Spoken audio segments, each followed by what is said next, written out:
In this video, I'm going to be sharing with you 4 amazing audition tips that will make your audition stronger. And these are tips that really work. Also, if you watch to the end, I've got a great bonus for you. The number 4 is popping up again. 4 essential words to always say if you need to turn down an audition or a job. Okay, let's get started. Hi, I'm Aaron Marcus, and welcome to the Actor and Model Quick Tips channel and the Actor Career Center, where I share information with people based on my 37 plus years working as a full-time actor.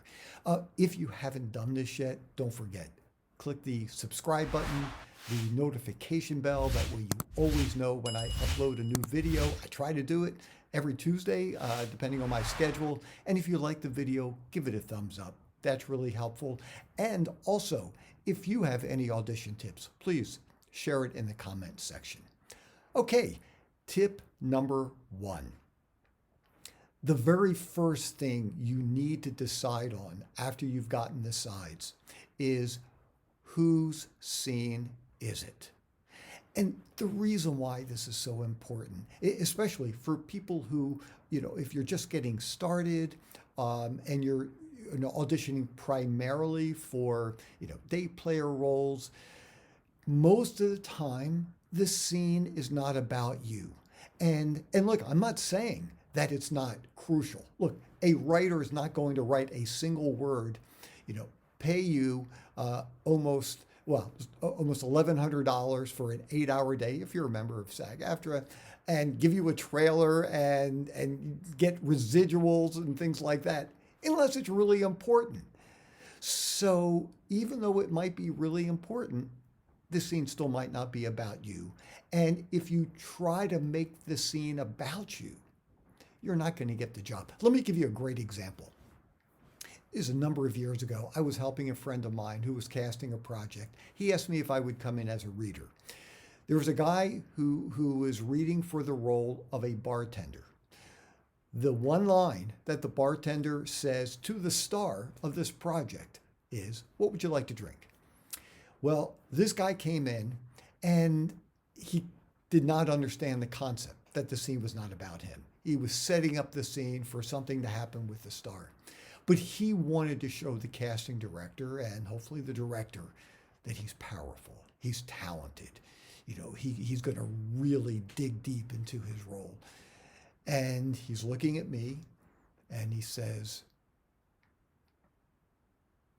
"What would you like to drink?" Now, I'm being very kind to the guy because he just didn't have the information. My head was kind of shaking, although he didn't see it, but my brain was going, "Oh my God, you got to be kidding me." That's the way he read the line, as opposed to, "Hey, what would you like to drink?" I mean, it's not about him. So, number 1, make sure you know who the scene is about. And if it's not about you, don't try to make it about you. Number 2, it's crucial that you know what your relationship is with the other actor. Now, sometimes it's really clear.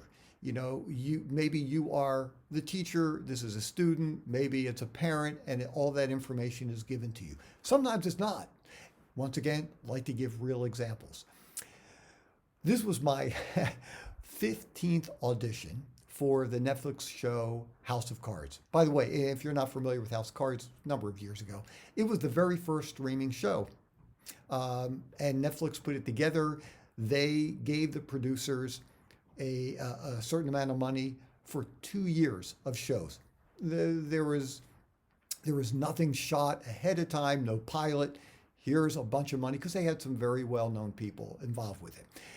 I auditioned 15 times over 2 years. It was the 15th audition where I landed a recurring role. But I remember going in to read, and the character who I was reading with, I mean, she wasn't there, but the character who I was reading with had never been in a prior episode. So I didn't know, because I always watch the shows that I'm auditioning for, so I have a better sense of the show. So I asked the casting director, what is my relationship with this other actor? And she told me that I work for her. She is my boss. That information was crucial to me. Without that information, there's absolutely no way I would have read it that way.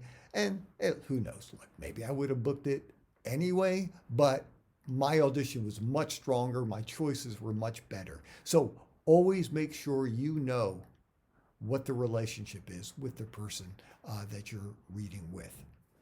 Number 3,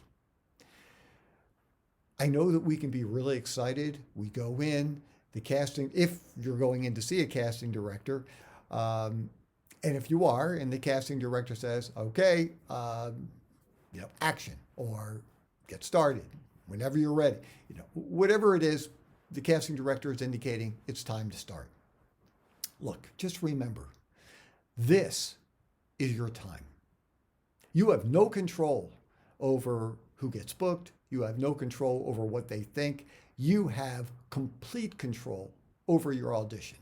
So what I always like to do is take a moment right before I start, and even if if the casting director says, okay, action, I'm going to take a beat. My body's in the right position. I always have one shoulder slightly closer to the camera, one shoulder is a little bit farther back. My head is slightly tilted to my back shoulder. So I'm not like spinning my body around, but I will slightly turn my head, make sure I'm prepared, center myself, then get started. Don't feel rushed. Don't feel like you have to start whenever they tell you that it's time or you can start. This is your call. That was number 3. Number 4. This is really cool. Once again, if you're auditioning with somebody else, or this could also be a home audition, but let's just say you've got somebody else that you're actually reading with. It's not a reader on the opposite side of the room who's standing, by the camera, but there's another actor there. Our tendency is we want to look at the other actor. So for me to look at the other actor, I'm probably turning like this. Well, that's not a good look because you can't see my face. You're seeing a profile. But I do want to have some contact with that other actor. I do need to get a sense of what that person is showing me, not just hearing it verbally. So here's a little trick, which is great. What I do is I take my eye, I don't take my eye, but I move my eye that's farthest from the camera. That's this eye for me. And I will turn it so I can see the eye of the other actor that's closest to the camera. So I might turn like this, and this way, my left eye, which is closest to the camera, can be seen. My right eye is looking at the other actor's eye that's closest to the camera. And that way, I'm only seeing one eye, but I can see the person's expressions. I can see their emotions. And it allows me to be seen in the scene as well. So anyhow, that is a really, really helpful tip. That is number 4. So before I forget, just want to remind you, if you haven't done this yet, subscribe, click the notification bell. If you like it, give it a thumbs up. Also, before I finish here, please share this link. The whole point here is to create a community of actors helping each other. If you have any audition tips, please share it in the comments section.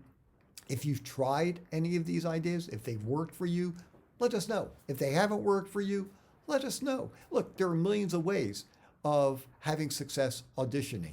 So just share what you have found to be helpful or not helpful, just so we can learn from you as well. I did promise I was going to share a great video with you. It's the 4 words you absolutely want to say when turning down a job or an audition. Just look right up here. You'll see it. Click on it, and I hope you really enjoy it. My name is Aaron Marcus. I can't wait to talk with you again soon. See ya.